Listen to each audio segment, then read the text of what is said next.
به نام خدا. ذرت شیرین یکی از محصولات زراعی با ارزشی هستش که میتونه به عنوان پیش‌غذا یا میان وعده در سبد غذایی خیلی از خانوارها جای بگیره. این محصول از کشورهای اروپایی به آسیا معرفی شده و در سالهای اخیر تونسته جایگاه خودشو در سبد غذایی خانوارها باز و تثبیت بکنه. دوره رشد کوتاه ذرت شیرین نسبت به ذرت‌های علوفه‌ای و دونه‌ای یکی از مزایای این گیاه هست و به همین خاطر میتونه حتی 2 بار در سال در خیلی از مناطق کشور کشت و کار بشه. مزرعه‌ای که ملاحظه می‌فرمایید در کشت بهاره در واقع کشت شده و حتی مورد آسیب تگرگ و سیل قرار گرفته، به نحوی که شاید ما دیگه از مزرعه ناامید شده بودیم، منتها تونست مزرعه به خوبی خودشو جبران بکنه، ریکاوری بکنه و شرایطی که الان شاهدش هستیم شرایط نسبتاً مطلوبی هست. تاریخ کاشت مناسب برای ذرت‌های شیرین معمولاً بعد از کشت غلات، بعد از برداشت غلات میتونه در اواخر خرداد ماه، اوایل تیر ماه در مناطق معتدل کشور انجام بشه و یا میتونه به صورت کشت انتظاری اواخر زمستان، اوایل بهار به صورت بهاره کشت بشه. منتها توصیه اینه که بیشتر تو کشت‌های تابستانه به دلیل اینکه فصل رشد خیلی کوتاهی داره و به خوبی میتونه از منابع محیطی، از آب و تشعشع استفاده بکنه و در یک دوره رشد کوتاه 70 تا 80 روزه میتونه محصول قابل توجهی به ما بده. یکی از مزایای ذرت شیرین این هستش که بعد از برداشت، زمانی که بلال برداشت میشه، حالا یا برای مصرف تازه خوری، برای ارسال به میادین باغ، میتونه مورد فراوری قرار بگیره در صنایع تبدیلی به صورت منجمد شده و یا به صورت کنسرو میتونه قابلیت نگهداری داشته باشه به مدت 6 ماه 1 سال و در خارج از فصل استفاده بشه. یکی از مزایای دیگه این ذرت شیرین هستش که اون محصول اصلی که بلال هست برداشت شد، بعد از اون ما میتونیم علوفه این محصول که حالا 20 تا 25 تن علوفه تر هست رو هم به عنوان یک درآمد اضافی، درآمد جانبی محصول روش حساب بکنیم و بخشی از هزینه‌های کشاورز رو میتونه پوشش بده.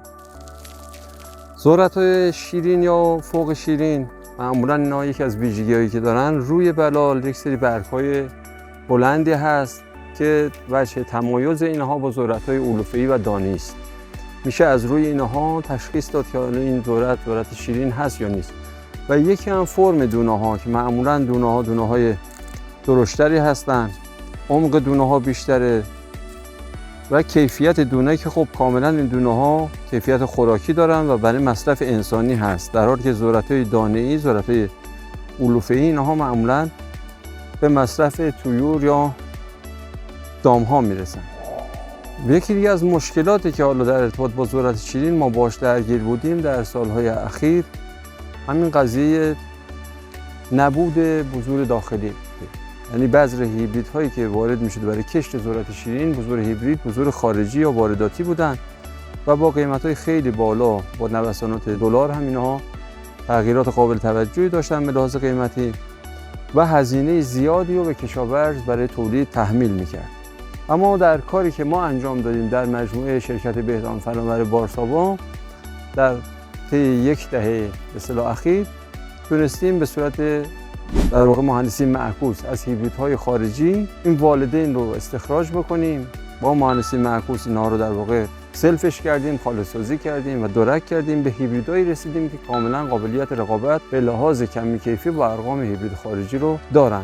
اینا هم نمونه‌هایی از همون هیبریدهای در واقع تولید داخل هست که توناژهای عملکرد اینها به طور متوسط 12 تا 15 تن هست. در شرایطی که تغذیه مناسب‌تر باشه، کیفیت آب و خاک مناسب‌تری داشته باشیم، محاصرخیزی خاک بیشتر باشه، با توناژهای 20 تن، 22 تن و حتی بیشتر ما میتونیم در واقع عملکرد رو داشته باشیم و توجیه اقتصادی خیلی بالایی داره. با توجه به دوره رشد کوتاهش این محصول میتونه در خیلی از مناطق کشور جایگاه خودش رو حفظ بکنه. یکی دیگه از مزایایی که این ذرت‌های شیرین دارن معمولاً اینه که اینا 2 یا چند بلالی هستن و 2 تا بلال میتونه به خوبی تشکیل بشه، به خوبی دونه‌بندی داشته باشه و پر بشه و محصول اقتصادی برای ما تولید بکنه، به شرطی که ما تراکم بوته رو مثل ذرت‌های دانه علوفه‌ای تراکم زیادی در نظر نگیریم. فاصله بوته‌ها حداقل 20 تا 25 سانتی متر باشه تا بتونه گیاه به خوبی از آب و مواد غذایی استفاده بکنه. یه وجه تمایز دیگه ذرت‌های شیرین با ذرت‌های علوفه‌ای، ارتفاع کمتر این ذرت‌های شیرین هست نسبت به ذرت‌های علوفه‌ای. یعنی اگه اینجا ما ارتفاع بوته رو 1.5 تا 2 متر می‌بینیم، در ذرت‌های علوفه‌ای دانه‌ای میتونه این ارتفاع تا 3.5 متر و حتی 4 متر هم افزایش پیدا بکنه.